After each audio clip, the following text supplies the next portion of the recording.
Sovint l'espai que dediquem setmanalment a la salut mental el fem servir per conèixer i per entendre diferents trastorns. Avui, però, posarem el focus en una emoció que ja vam abordar fa més d'un any aquí a la Brúixola en relació amb la depressió i que avui intentarem entendre millor i, sobretot, aprendre a gestionar-la. Parlem de la ira, una emoció primària que tots hem experimentat en més o menys mesura. Podríem definir-la com un estat d'irritació molt elevat en què afloren sobretot sentiments negatius i que ens desconnecta del que tenim al voltant per centrar-nos només en allò que ens ha provocat aquest estat, com una visió de túnel. Si alguna vegada l'han experimentat, segurament saben com n'és d'important controlar-la, perquè en aquest punt qualsevol decisió que prenem pot tenir conseqüències importants. Doncs això és el que intentarem avui, entendre com gestionar aquesta emoció i com tenir-ne més control. I ho fem, a més, en un moment concret de l'any, perquè amb l'arribada de la calor les dades indiquen que aquests episodis poden ser més freqüents. Per això tenim amb nosaltres el nostre expert psicòleg de capçalera de la Brúixola, el David Cueto, que també exerceix als despatx Doctor Guilera, Psicoset N'Esplugues i Acepte Qualeón. David, què tal? Molt bona tarda. Muy buenas tardes otra vez. A veure, com dèiem, tots sabem a què ens referim quan parlem de la ira, però com la definiríem psicològicament parlant? La ira realmente, ¿no? Una emoción que yo creo que todos hemos vivido en primera o en tercera persona, es básicamente una emoción primaria, que consistiría en su definición más básica en la reacción ante una amenaza, ya sea real o imaginada. Es decir, es una interpretación, algo aversivo que nos puede hacer daño y que evidentemente pues está alterada o influenciada por la situación en que nos encontremos, ¿no? El clásico ejemplo de estar en un atasco, si tenemos que llegar a un sitio, a una entrevista de trabajo o alguna entrevista médica, pues la reacción a lo mejor será diferente que si no tenemos algo como urgente que hacer, con lo cual el descontrol de la ira es algo que en psicología está comprobado que genera peleas, altercados, accidentes de tráfico, lesiones, incluso la muerte. En verano y ahora con el calor esto está también comprobado que los ataques de rabia o incluso disturbios es más probable que ocurran. La ira es un continuo desde la psicología, es decir, desde una ira controlada y canalizada, podemos decir, hasta una ira intensa desbocada. También como por ejemplo la ansiedad se puede medir como la ira desde un estado, es decir, como estados ahora mismo, o como un rasgo, es decir, como una especie de patrón interno o de funcionamiento no reactivo ante el entorno o la amenaza, ¿no? Una manera de como introspectiva, ¿no? Como personal de reaccionar ante la ira. Es realmente una actividad, genera una activación fisiológica intensa, ¿no? Sobre la presión arterial, el sistema simpático se activa, sube la tensión muscular y hay una segregación de adrenalina por todo el cuerpo. En temas, en adultos hay muchos años con protocolos de tratamiento de la ira, lleva varias décadas con esto. Y en infanto-juvenil, por ejemplo, puede ser de las demandas más comunes de derivación en salud mental, ¿no? Por ejemplo, con el trastorno oposicionista desafiante, que tiene un poco de base de rabia descontrolada, ¿no? De pataletas, de rabietas, cuando a los niños se les lleva a la contraria.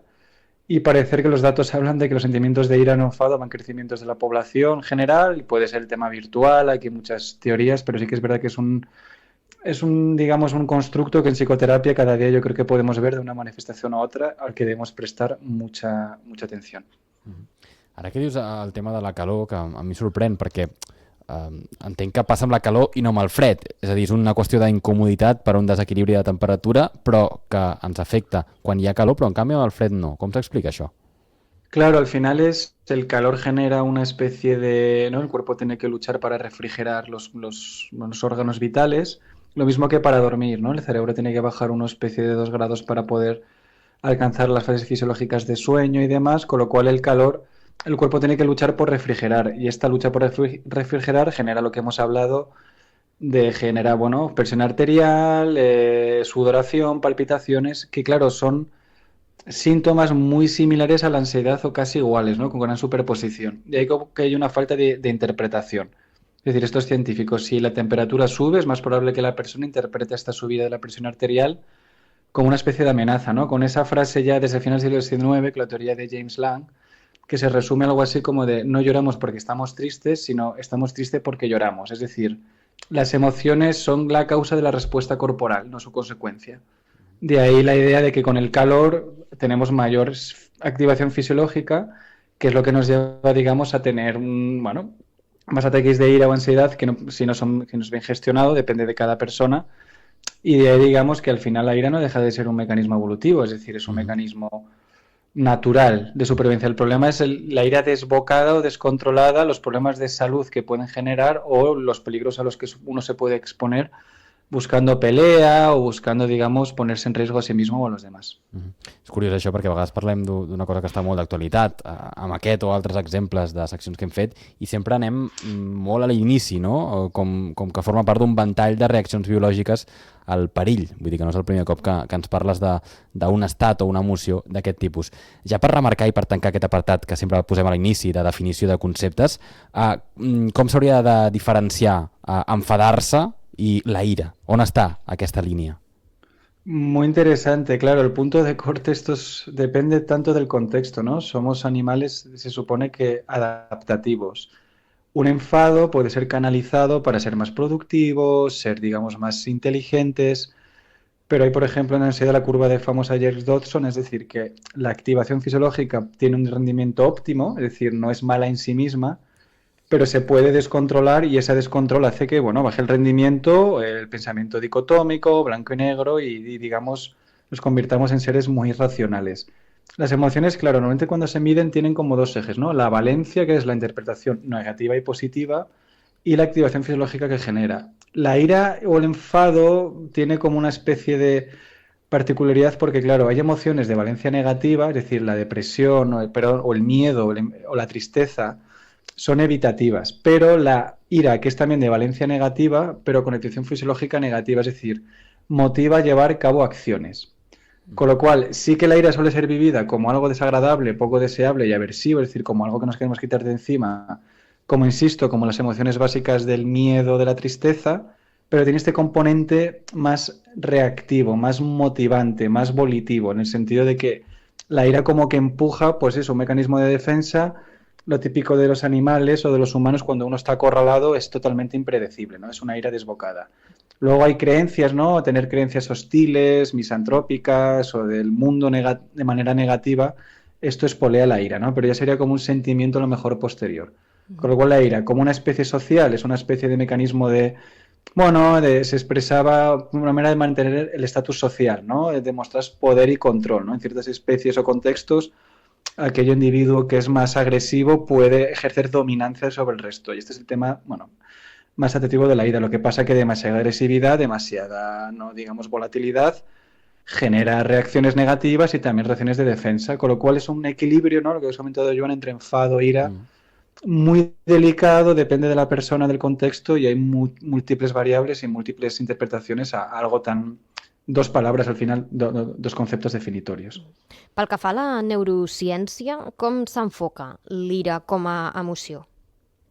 Claro, la neurociencia aquí se habla como en cualquier modelo más empírico actual, es como una desregulación de los circuitos, es decir, el cerebro son módulos de circuitos coordinados y la ira sería como una especie de, pues primero, no es negativa en sí misma, ¿no? Es una especie de, pues la amígdala, la zona más de la predicción del miedo, la zona que un poco almacena, por así decirlo, los estímulos aversivos, manda la señal que va al hipotálamo, de zonas prefrontales que se inhiben, ¿no? Es un circuito realmente complejo.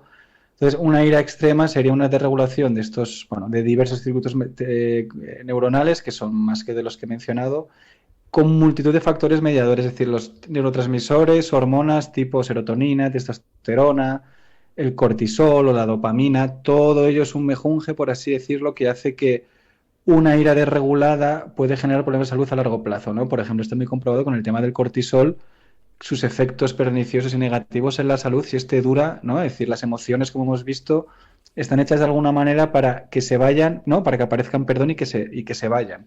Si se mantiene mucho tiempo es donde empieza normalmente lo patológico, ¿no? Una ira reactiva ante un estímulo peligroso puede generar que sobrevivamos, ¿no? Porque nos activa, nos vuelve, digamos, más móviles, más motricidad corporal, hay más sangre en los músculos, nos pones más fuertes, más preparados para luchar, atacar o defendernos. El problema de esto es que si, por ejemplo, este estado es permanente, normalmente haya más cortisol y esto genera problemas de salud grave a medio y largo plazo. Entonces, al final, la ira neurocientíficamente es un circuito complejo que, insisto, es una emoción primaria, intensa y fisiológica, pero que si no es adaptativa o dura demasiado en el tiempo, ahí hablaríamos de una ira pues patològica.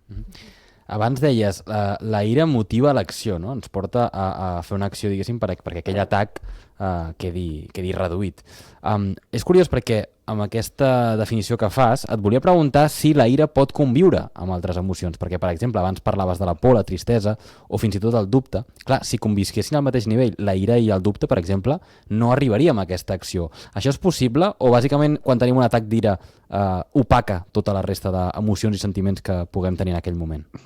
Muy interesante, Joan. Sí que matizar, claro, lo que has explicado de ira o duda, esto de la ambivalencia a los humanos nos cuesta mucho y las emociones pensemos que sí que tienen un componente así, de que poder aparecer pues el miedo y la alegría, el asco, no sé, lo que hemos hablado en esa valencia, ¿no? Negativo, positivo, es muy complejo.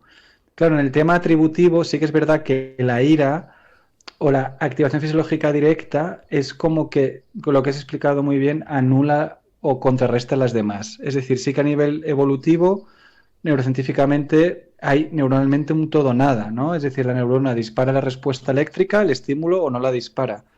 Mientras que en psicología, en psicoterapia, hablamos de mantener los grises, mantener el punto medio, ¿no? No ir al blanco y al negro.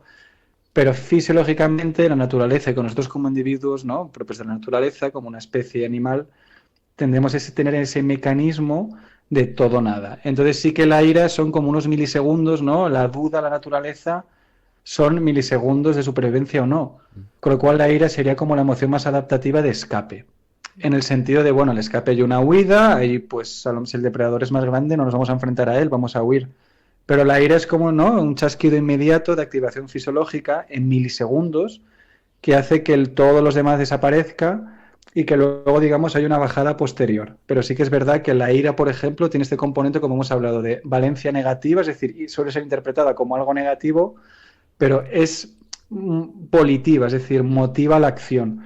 Cosa que el miedo, o lo que hemos dicho, ¿no? La tristeza, es más evitativa, es más, digamos, de inhibición. La ira es este componente de valencia negativa y activación fisiológica, pues eso, en unos pocos milisegundos, si no se reacciona a un estímulo peligroso, los chutes de adrenalina, ¿no? Famosos, ¿no? Que pueden tener gente que tiene accidentes y lesiones graves, que puede salir de un coche o de un terreno muy complicado cuando normalmente sus músculos no tendrían esa fuerza. Entonces son esos segundos, milisegundos o incluso minutos donde el cuerpo segrega de manera excesiva esta cantidad de ¿no? Pues como hemos hablado, de hormonas y de neurotransmisores per hacer que la persona sobreviva i mantenir un estado, pues, al final de supervivència.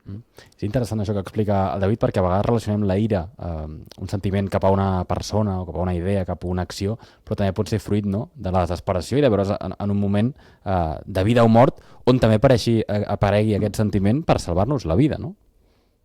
Correcto, al final la ira sí que yo a nivel más personal, lo que es un mecanismo evolutivo, ¿no? Pensemos que son cientos de miles de años. Si uno observa, pues a lo mejor ciertos algoritmos o redes sociales, uno percibe muy rápido que están muy dirigidos hacia promover esa ira, ¿no? Hacia promover el enfado, mantener un estado como de, bueno, de desconcierto, de una reacción emocional intensa ante algo que ideológicamente no nos convence o algo que conductualmente consideramos poco ético. Con lo cual la ira o el enfado también es un mecanismo de manipulación muy conocido desde hace siglos, por no decir miles de años, de mantener a la gente en un estado de enfado constante, la vuelve, por así decirlo, un poco crudo, más tonta, más reactiva, menos reflexiva, con menos capacidad de pensamiento abstracto, con lo cual la ira a nivel de emoción es un mecanismo también, como decimos, como el miedo y demás emociones de manera desregulada, puede ser una manera de manipular tanto a los individuos como a las masas. De fet, si no en totes, en moltes de les seccions que ens portes i en què ens parles de trastorns, d'una manera o altra surt el paper que tenen les xarxes socials i com conviuen, no?, aquests trastorns amb l'era digital en què ens trobem immersos. No sé si creus que vivim en una societat que és tan digital com online, que s'ha generalitzat ja i normalitzat aquesta ira, i si ho creus així, si és perquè hi ha més espais o comportaments que ens poden portar fins a aquest estat d'ira. Claro, Lola, muy bien planteado. Yo, con algo que trabajo mucho, veo mucho, pues, por ejemplo, con el ciberbullying, ¿no? El acoso virtual. donde, claro, especialmente con la gente joven, con tan importancia suyo social, con la importancia que tienen de desarrollar un pensamiento, ¿no?, de grupo, de integrarse en el grupo. Entonces, claro, el ciberbullying, ¿no?, el linchamiento virtual que se llama, digamos que es como muy fácil descargar la ira en algo que no te va a reaccionar de manera peligrosa, ¿no? Lo mismo que si alguien jugando en un patio, un niño o una niña insulta en un patio, insulta a otro niño o otra niña, a lo mejor pues ese niño reacciona de manera más violenta o tiene más, o pesa más, o es más fuerte, o sabe pegar mejor. Claro, en el entorno online se habla mucho de tema del aire desbocada porque, claro, no hay como una retroalimentación. Es decir, uno puede descargar la ira y el resto, es decir, no va a tener como, digamos, una respuesta inmediata, asociativa, hacia la ira que estamos expresando. Por eso siempre animo, ¿no?, a padres, educadores, ¿no?, los que trabajamos con menores de edad, a que no se aprenda a descargarlo todo el tiempo. Es normal que en una partida virtual o un juego virtual, cuando uno pierde, pues se enfade, pero bueno, ya me han explicado ataques de ira, romper cosas, cuando se les dice que no, también a lo mejor montan, ¿no? Es una manera también como de, podemos decir, de chantajear. Entonces, si el tema virtual yo lo recomiendo que hay que vigilarlo, no porque el Internet genere ira en sí mismo, es decir, es un mecanismo de comunicación que es muy positivo en determinadas maneras. Yo, por ejemplo, como terapeuta, existen vídeos, aplicaciones, una cantidad de recursos ingente en Internet para ayudar a la gente justamente a controlar la ira de una manera muy continuada, utilizar el biofeedback con medidores de la pulsión cardíaca, la respiración, ¿no? Es decir, Internet es una herramienta muy buena, pues puede ayudar a la gente con protocolos y tratamientos. Pasa que para mi gusto, como decéis, Lola, también tiene ese reverso tenebroso, de que la ira no hay como, digamos, una descarga. La teoría hace unas décadas era, bueno, la ira es una barrita de energía, por así decirlo, que uno la descarga y se vacía. No, realmente la ira siempre se retroalimenta. Si aprendemos a descargar con ira, la próxima vez que nos encontremos en un estímulo similar, habrá igual o más. Y esto llegará pues a un punto que eso, de gente que tiene actitudes violentas, rompe cosas, me han explicado, bueno, gran variedad de conductas, por ello el tema virtual tiene esas dos caras que puede entrenarnos y ayudarnos, pero también, como no hay una reciprocidad inmediata, podemos pensar que podemos descargar ira sin ningún tipo, digamos, de conseqüència. Sí, hi ha molta gent que pensa això, que si no surt per algun costat es farà una bola, però com el David explica, no hauria de ser la manera d'actuar. És curiós perquè parlaves que abans deies que les xarxes a vegades aboquen a la ira perquè ens porta a fer una acció i això doncs, a certs sectors de la societat els interessa, i parlaves dels videojocs, no? Com generen la ira, a vegades suposo que voluntàriament perquè els nanos, lluny d'allunyar-se d'aquell videojoc perquè els està generant un sentiment com la ira, entren en un cercle viciós de voler més i més i més.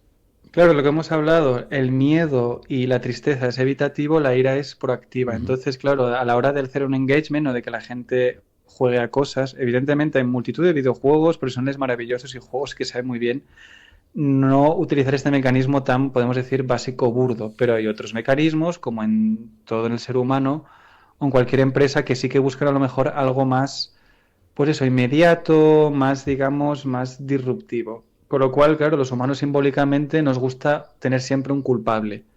De ahí que las redes sociales también tiendan a despojar la ira hacia chivos expiatorios, ¿no? Los humanos, un enemigo abstracto, nos genera ansiedad, nos genera inseguridad, ¿no? Lo etéreo, ¿no? Lo que no podemos poner cara, lo que no es tangible. Por lo cual, mucho que decís de las redes sociales o los videojuegos, hay como un culpable específico, ¿no? Se intenta canalizar la ira ante pues, individuos o colectivos, a lo mejor más vulnerables, que es como una buena manera de canalizar la culpa o la rabia que sentimos por habernos sentido, ¿no? Lo que hablamos de la ira, nos hemos sentido afrentados, nos hemos sentido agredidos y queremos una reparación y de manera agresiva. Con lo cual, si no se trabaja esto desde niños, el cerebro aprende a reaccionar de manera virulenta, de manera agresiva, o también hay casos, ¿no?, de gente que ha sido educada de manera abusiva, incongruente, también genera problemas de autorregulación emocional.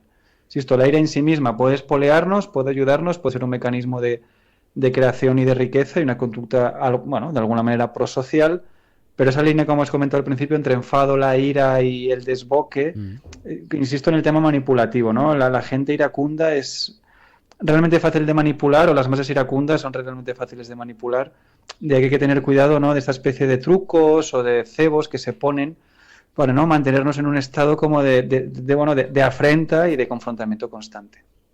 Hi ha persones més susceptibles a la ira? Per una banda, vull dir, gent que amb més facilitat arriba a aquest estat i d'altra banda també gent que li costa més controlar aquest estat.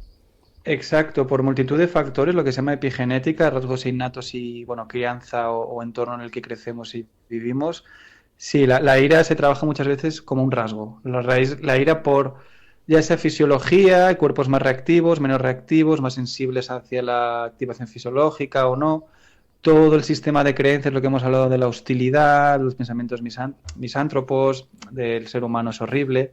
Sí, yo diría que la ira tiene un componente de rasgo. Es decir, habrá personas, como hemos hablado, que tendrán que buscar el punto de corte. Habrá gente que podrá desbocar ira y volver a bajar a un punto basal homeostático que se llama natural, o habrá gente que cualquier estallido pequeño ya le, bueno, por así decirlo, le descontrole o tenga que incluso tomar una medicación para controlarlo.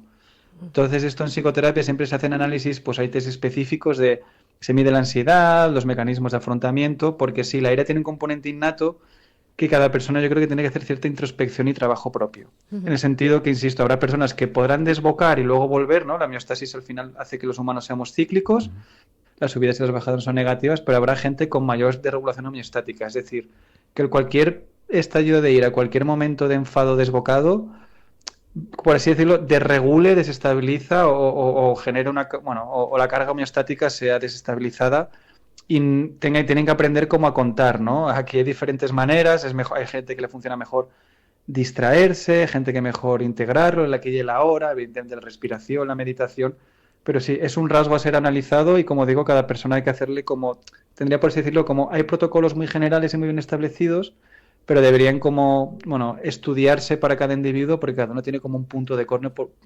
corte de no retorno, por así decirlo. Clar, precisament ara et volíem parlar una mica sobre pautes que podem oferir als oients en aquest sentit. No sé si hi ha exercicis que ajudin a que puguem dur a terme durant l'atac d'ira també o altres que puguem fer diàriament perquè ajudin a prevenir aquests episodis. Exacto, a nivel psicopatológico, sale con área patológica, bueno, el modelo de enfoque cognitivo-conductual y las técnicas asociadas suelen ser la que tiene más evidencia científica. Claro, lo que hemos dicho, el punto de no retorno, ¿no? La ira fisiológicamente tiene este momento donde se dispara y cuesta mucho bajar. Tipo cognitivo, ¿no? Lo cognitivo-conductual, pues, como hemos dicho, distracción del pensamiento, ¿no? Pensar en cosas diferentes, la flexibilidad cognitiva, el trabajar creencias irracionales, el aquí y el ahora, y conductualmente pues sería pues la relación muscular progresiva, la respiración, como hemos dicho, ¿no? Aparatos de biofeedback que miden las pulsaciones, la frecuencia cardíaca, y aquí cada persona debería hacer como una especie de ensayo-error. Es decir, yo en psicoterapia ahora hay gente que la distracción del pensamiento le ayuda muchísima y la meditación incluso la empeora. Y gente que todo lo contrario, con lo cual hay que hacer un trabajo propio, progresivo, entender que la ira también tiene un entrenamiento, es decir, que no por practicar una vez en cuanto nos encontremos con algo que nos genere, bueno, un malestar muy intenso que genere ira, lo vamos a controlar, requiere como una continuidad, ¿no? Una continuidad consistente porque, bueno, las emociones son, como hemos dicho, involuntarias, inmediatas y, por ejemplo, con gente joven funciona, por ejemplo, con niños y con adolescentes algo que se llama el distanciamiento temporal, que es una técnica muy clásica donde se le pregunta a la persona o que verbalice o que visualice el evento que le ha generado enfado como en el espacio, ¿no? Como más lejos en el tiempo para poder como moldearlo mejor. Aquí ya os digo, sí, diga, perdón. No, perdona, continua, David, continua. Sí, digamos que aquí hay como, es que es muy particular, en los niños a lo mejor es más unificado el protocolo, ¿no? De dejar que desahoguen, pero hasta cierto punto y hacer que no, como que no sea el único mecanismo que tienen, ¿no? Está comprobado que si cedemos ante las rabietas, será más probable que las niñas, bueno, la próxima vez hagan otra rabieta, pero sí, entre lo cognitivo y lo conductual, cada persona, insisto, hay muchos modelos, pero la base de la respiración, la buena dieta, el sueño, el ejercicio continuado, el sedentarismo provoca también, bueno, una ira descontrolada por desregulación fisiológica. Entonces, como decimos, es un tema complejo que en psicoterapia requiere de, bueno, de pruebas, de estudios para hacer un traje a medida para cada persona y que maneje la ira de lo, bueno, a su manera particular i concreta. És interessant, més enllà de totes les pautes que has dit, però com els hàbits saludables dels que parlem tantes vegades i que ens ajuden en molts àmbits de les nostres vides també doncs, influeixen en qüestions com aquestes, com dèiem, entre d'altres qüestions també, però amb la ira. David Cueto, moltíssimes gràcies, que vagi molt bé, molt bona tarda, fins la setmana vinent. Muchísimas gracias a vosotros, muy buenas tardes.